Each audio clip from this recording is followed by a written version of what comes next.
politics, judicial decision-making, and Ghana's Supreme Court. This is a project I'm working on to analyze 100 decisions of the Supreme Court and equate the decision-making, first triangulating it to the party that appointed the judge, and then the way in which the judge voted. So somebody has asked me whether after this presentation, I'll still practice in the Supreme Court. I think that the judiciary can be the most dangerous threat to our democracy. Why do I say that? The judiciary checks the executive and checks the legislature. Who checks the judiciary? The answer is simple. The judiciary checks itself. And that's where the danger lies. I'll give you 3 examples. In Ghana Bar Association and Attorney General, the GBA tried to stop the nomination and vetting of Justice Aban as Chief Justice. Justice Kwega stated as follows, and I quote, "We cannot in the he stated first that a guided missile has been launched at the heart of the judiciary." And then he continues, "We cannot in the circumstances keep our own Patriot missiles permanently fixed to their launch pads. We must instinctively fire them in defense of the Constitution."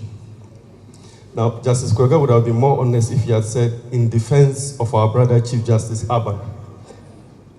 This is not the first time this has happened. Under the Third Republic, it happened in Tufo and Attorney General. Sometimes we forget that Tufo and Attorney General decided many things, apart from the capacity of every Ghanaian to bring an action. Tufo and Attorney General chipped away at the people's sovereignty and tried to load sovereignty onto Parliament, a 15th century theory that it shouldn't have supported. The other thing again it did was that Tufo and Attorney General was another attempt by the judiciary to protect their own, Justice Apollo, to ensure that he remained as what? Chief Justice. Roll forward to today, Asare and Attorney General. If we are going strictly by the Constitution, by now the entire General Legal Council should be in Nsawam, because the Supreme Court decision on it has not been complied with by the General Legal Council. And so under Article 2, 4 and 5, 3, 4 and 5, where you do not obey the decision of the Supreme Court, is characterized as a high crime, isn't it? And the penalty is 10 years in jail without the option of a fine. And after that, for 10 years, you don't have the chance to be a public officer. Because to the best of my knowledge, the LI has not yet been passed in order to manage the entry into a law school. Now, it is true that the judgment was pragmatic, isn't it? Because many things would have happened if the Supreme Court hadn't gone that way. But we also have to see it in terms of the Supreme Court going soft on its own. So, the point I'm trying to make is that we have reviews and appeals and removal of justices as ways of moderating judicial excesses. But we also need public scrutiny. The judiciary is not comfortable with public scrutiny. But if our democracy is to sustain, we must be brave enough to scrutinize the judiciary. Now, the real purpose of the presentation, I want to go to purpose of the presentation. Next, I believe. Oh, the computer is slow. Okay, so I'll go ahead anyway. Yeah. So the purpose of the presentation is to move away from the perception that justices of the Supreme Court dispense justice impartially under a constitutional democracy, and reflect on the influences on the justices as they are taking decisions. I've identified 4 influences. The first set of influences are good influences.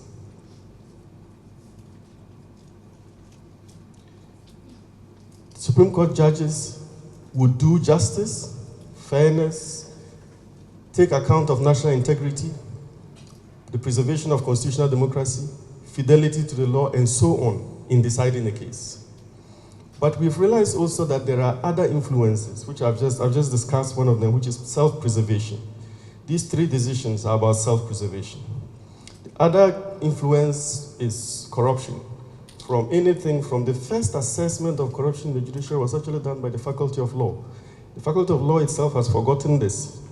But in 2003, 10th anniversary of the Constitution of Ghana, we did a nationwide survey and interaction where we gathered stories from the public about the judiciary. And this came up then. Then, of course, there was the World Bank report we did. There was the Justice Baseline Survey of the justice sector that we did. There was Justice Apau's statements at the Sole Commissioner. And, of course, the Armiao tape, which Her Lordship mentioned. The focus of this paper, however, is on the influence of politics. I believe that the Anas way is too arduous, too expensive, and it catches only small fishes. I think that a more sustainable way of judicial scrutiny is three-pronged. First, we must scrutinize judgments for their fidelity to the law. If a judgment is not faithful to the law, then there is an indication that something else happened. Secondly, we must scrutinize judgments for the way in which judicial discretion has been exercised. If judicial discretion has been exercised in an untoward way, then there's an indication that something else influenced the judgment. And finally, we must scrutinize judgments for political influence. So for the rest of the presentation, what I've done is to take 100 cases, looked at the judges who sat on them from 1993 to 2018. The computer is really slow.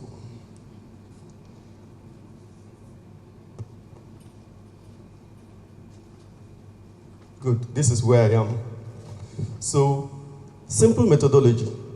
Identify 100 Supreme Court cases between 1993 and 2018. Sieve out of these political cases, and the definition of political case is simple.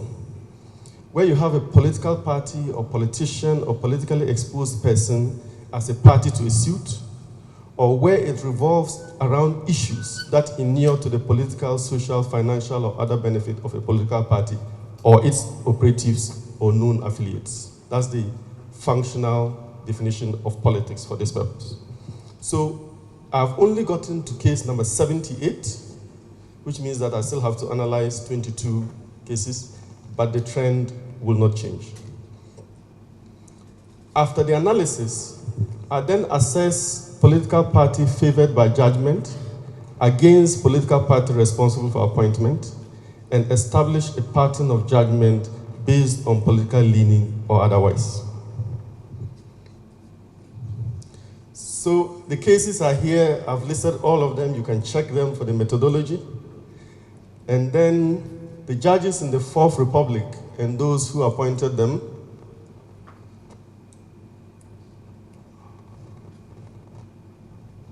So the blue is for MPP. I believe there's a blue in the party color.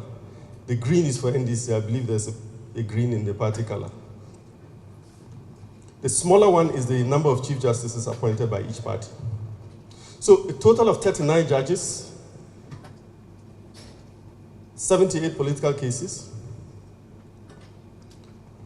22 appointments by the NDC, 16 appointments to the Supreme Court by the MPP, 6 chief justices, 4 appointed by the MPP, 2 appointed by the NDC.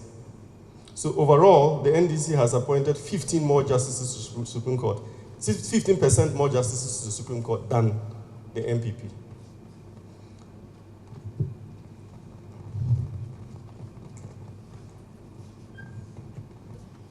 Okay, so this is a summary. 39 justices of the Supreme Court were examined individually. 462 cases were examined. but that means more judgments because so 180 cases decided in favor of NDC, 172 decided in favor of MPP.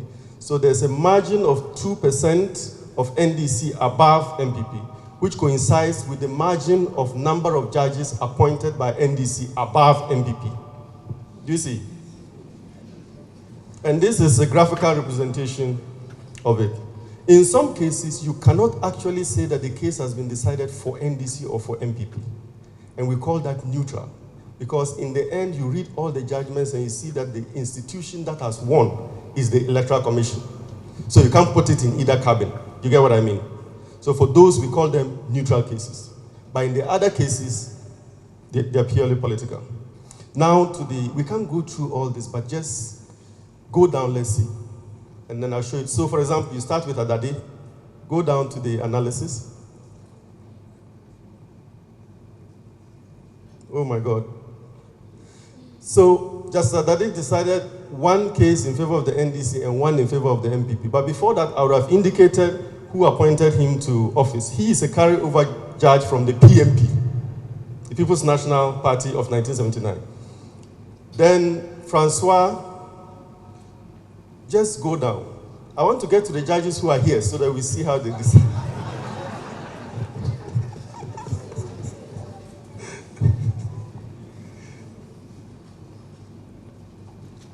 But you get the theory. And sometimes we have to do an analysis of the way they voted because it's not quite as it is.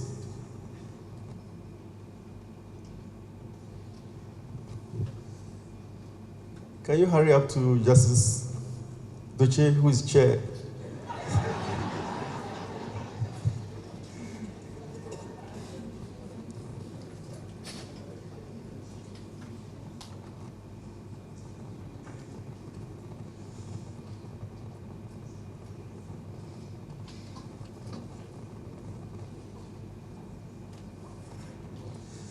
Okay, I think this is going to take us a long time. So take the data as granted. I can give it to you to look at, to check. So I'm going to go to the conclusions. That's the more important thing, isn't it? So, Catherine, I don't know how you can skip to slide number...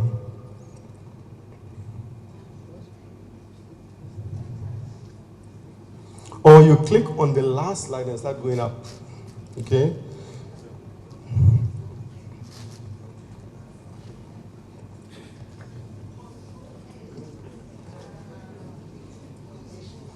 No, I want to go to findings.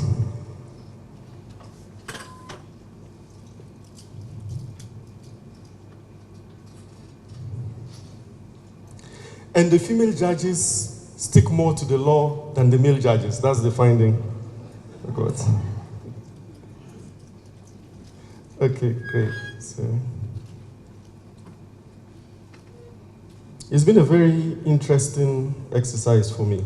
So overall, the data reveals that 14 out of 22 NDC appointees, making up 64% of the party's appointees to the Supreme Court, have given judgments in favor of the NDC. Now, because Justices Akufo and Akwa were first appointed by the NDC and then appointed CJs by the MPP, there's a problem there, isn't it? So to get the analysis right, I had to remove them for the second run of the graph. If you do that, the NDC thing shoots up to 70%, and not what? 64%. The MPP was more successful with 13 of their 16 judges giving a majority judgment in their favor. So 81% consistency. If you deal with Justices Wuredu and Akufo again as Chief Justices, it rises to what? 83%. This is the graph.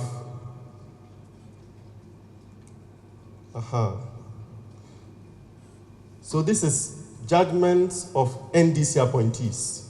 The green one is those who are appointed by the NDC and vote for what?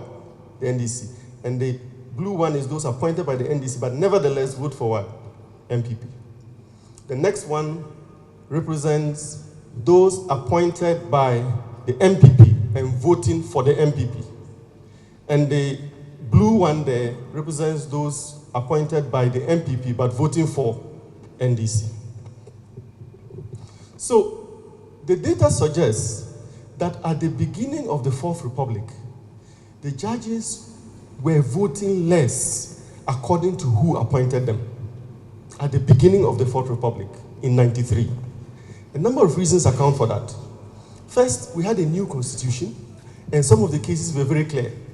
So a lot of them will be unanimous judgments. So whether you are appointed by an NDC government or an MPP government, you join the unanimous decision in saying that this provision of this law is what? Contrary to the Constitution.